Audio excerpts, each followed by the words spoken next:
బ్రతుకులు మార్చేది కల్పన కలిగిన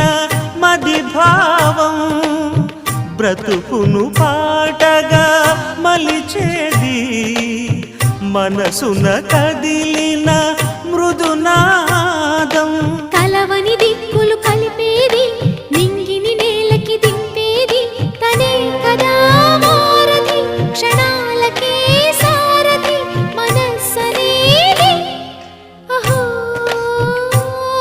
ఒక మనసుకు నేడే పుట్టిన రోజు అహో తన పల్లవి పాడే